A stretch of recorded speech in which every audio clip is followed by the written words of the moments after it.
Today, I'm gonna ride my updated Mongoose Ardor for the first time. Let's do it. Alright guys, hope you're doing great out there today. My name is Kyle, and thanks for getting belligerent with me. So as stated in the intro, today is the first time I'm gonna ride my Ardor in its updated state. And it's also the first time that I'm going to ride it since it has been stolen. I actually threw the updates or the upgrades, whatever you wanna call them, on the bike probably over a month ago. And if you guys missed my last video, in that time, the bike was actually stolen. I actually didn't even get to ride it once I had updated it, and somebody stole it out of my garage while I was home. So, fortunately, the end of that video has a happy ending. As you can see, I got the bike back. It's sitting there behind me, but I got it back not in the state that it left. So it is actually missing the front brake. The handlebars are all scratched up, and they also have too high of a rise for me as well. So I kind of want to put some flatter bars on there. And these are the bars that I'm going with. These are 780 millimeter alloy flat bars from Daimochi. I have no idea. It's a Chinese brand, obviously, but I bought this for $8. These were on sale on Amazon for $8, and they're actually really lightweight. And I also bought a set of these M4 or Zoom, whatever. These are the 4 piston brakes that you can get for like $70 off Amazon. Figured I would give those a try because I have been using the Shimano MT200s on pretty much all of my budget builds. Wanted to try something else and see how these stack up in a similar price range. So with that being said, guys, I'm gonna slap these parts on the bike. Nothing else has been changed other than the pedals, and we're gonna take this out to a somewhat challenging trail for myself because I am still very much a beginner rider, and we're gonna see how this bike feels with the updates on it. 5 hours later. All right, guys, so what started out to be some easy modifications, swapping out the handlebars and readjusting the stem and the spacers, turned into an absolute nightmare. Turns out the rear wheel on the bike was trashed. It was completely missing the bearings from the rear hub, which I had not previously realized. So instead of just kind of scrapping the project and waiting for another day, ordering a new rear wheel, I had a rear wheel that was meant for another project, my Schwinn Al Comp, sitting off to the side, and I figured, you know what, let's throw that on, not thinking that I would have to change out the entire drivetrain in order to get that to work correctly. So what I figured was going to be a quick half-an-hour project of changing out handlebars and installing new brakes turned into pretty much my entire morning and part of my afternoon. But let's take a quick look at it because I am still going to get out and relieve some of my frustration on the trail here. All right, guys, so here is our new handlebar setup. Moving on to the brakes, when I purchased the parts for this upgrade project, I didn't realize that these import brakes that you purchase were reversed. So I got the left being the rear brake and the right being the front brake instead of the other way around, which is how it is on all of the US bikes. So that was yet another just goofy thing that happened there. And then again, we go back to the rear wheel here, and I had to completely replace this rear wheel. I ended up putting the LT Woo drivetrain, 10-speed drivetrain on here, as well as a WTB i23 rim. I forget what the hub is. I'm pretty sure that it's a Shimano hub. I purchased this off of Cycle Universe, I believe. It was like the wheel itself was $150. It's tubeless ready, but I didn't set it up as tubeless. And I figured, you know what, let's go ahead and throw a different tire on here. I've got a whole bunch of specialized tires that I purchased when they were blowing them out recently. So this is a 2.8 inch wide fast track, and it's supposed to be low rolling resistance, but you can run the air pressure in it pretty low, so it kind of matches up with the front tire a little bit. So I think that they should do fine together. But yeah, that pretty much outlines everything that was done to it. I will do a proper video on all of these upgrades. I initially was gonna make this my step-by-step upgrade bike, but now I don't think that that's possible. All right, guys, so with that being said, let's go ahead and load this bike up and get to the trail so I can beat it up a little bit, see how it performs, and get some of my frustration from today's festivities out of the way. All right, Pup, I gotta go. Okay? Gotta go, buddy. Bye, creeps. Love you. Big ol' boys.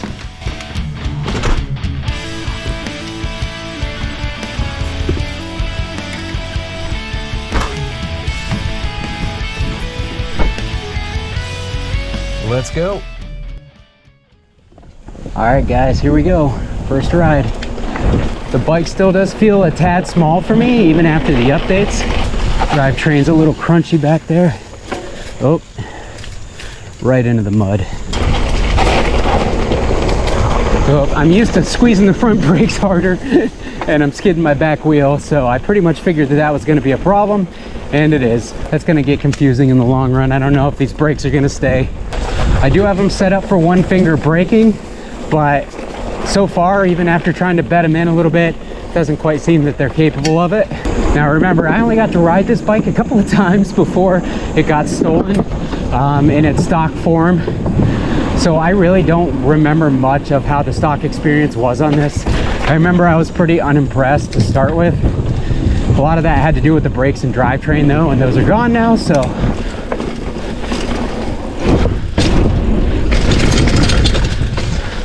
Lots of chain slap. Yeah, I'm already getting some drivetrain issues here. Whew. Yeah, I keep getting stuck kind of right in the middle of the cassette. There's a gear where it just doesn't quite want to grab all the way.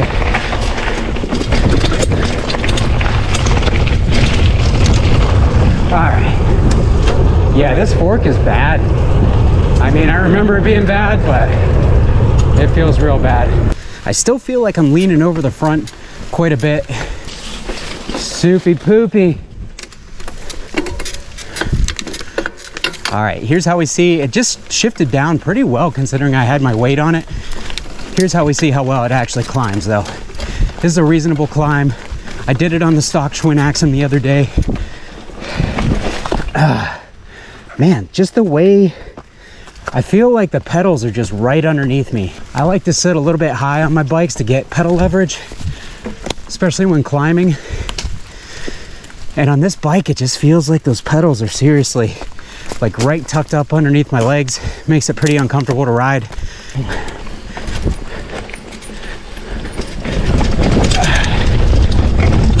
As far as like steering and everything goes, it feels nice in the front end. It really does.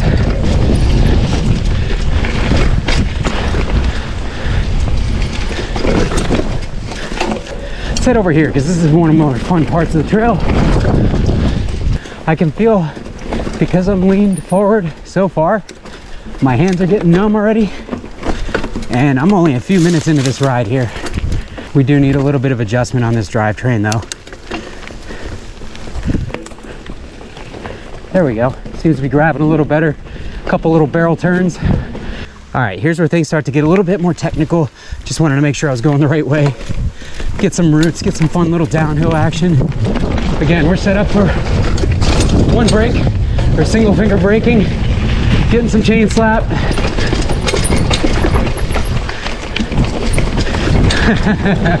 Not doing too bad. Oh wait, we gotta jump up here.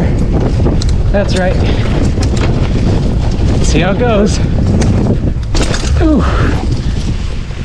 That was my fault. Landed that one terribly.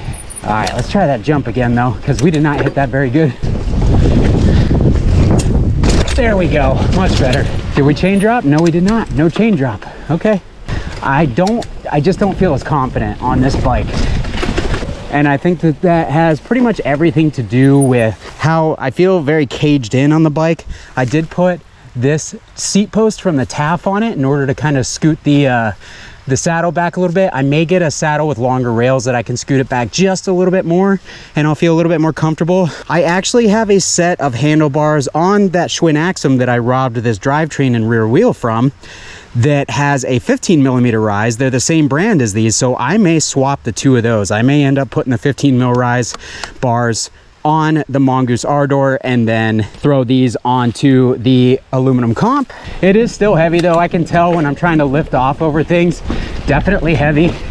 That front fork weighs a lot, and I think changing that front fork out to something lighter, an air fork for sure, will greatly increase the fun level of this bike.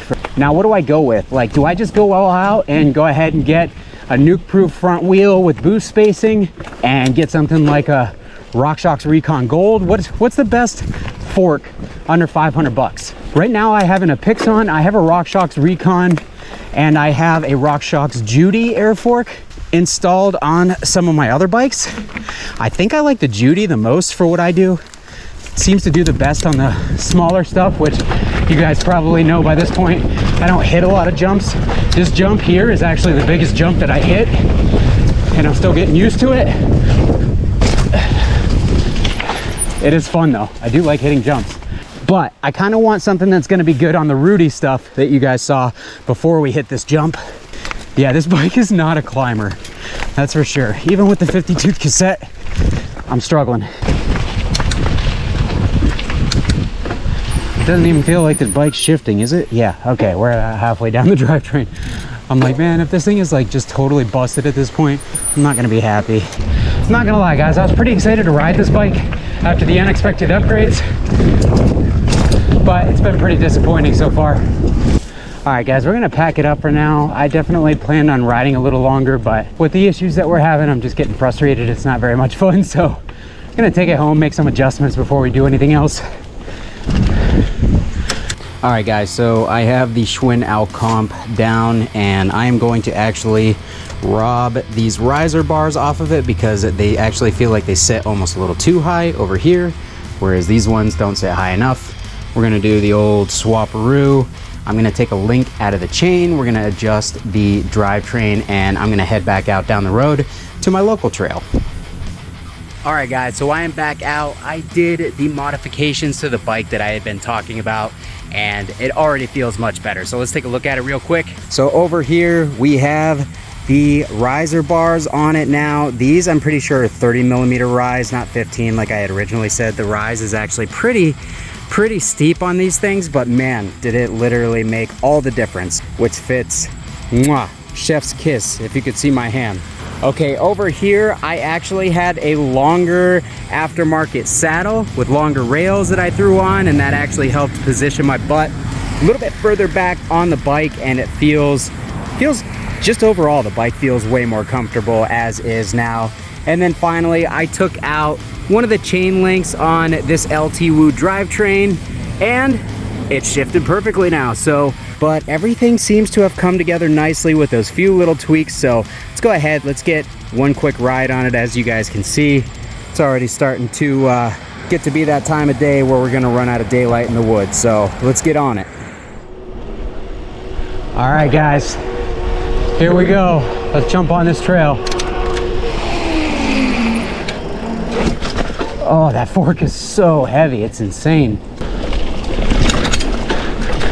Got a little chain slap going on back there, but removing that link definitely added a little bit more tension to the chain, so it's not as bad.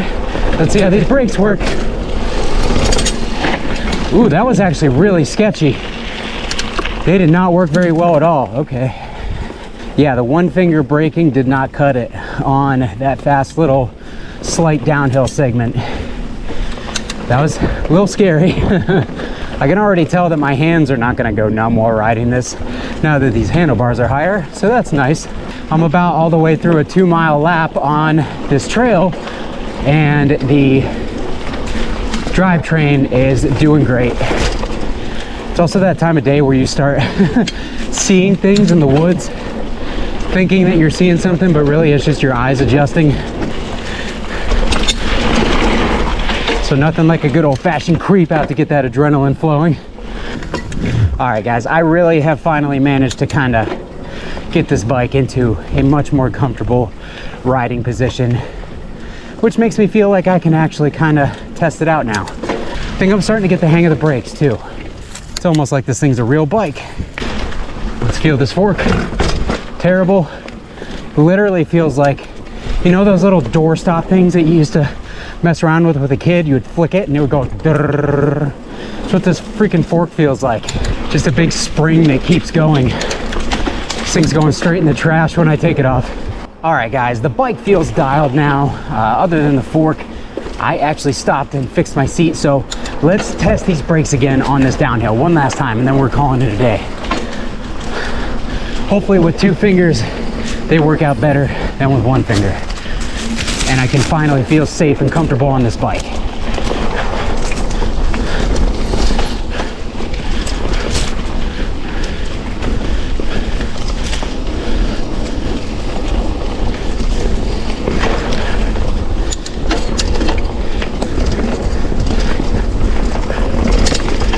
We are all out right now. Let's see how it feels. Better. That's gonna call it on this ride. I'm gonna give you my final thoughts in a second.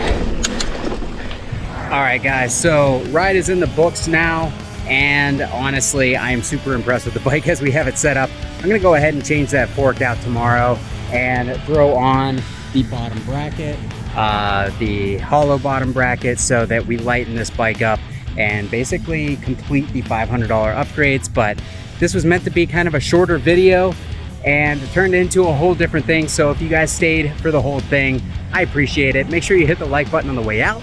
If you like the video, hit that subscribe button so I can give you a full rundown of how this bike performs after all of the $500 upgrades are complete. Thanks so much for watching, guys. Kyle here again. We'll see you next time.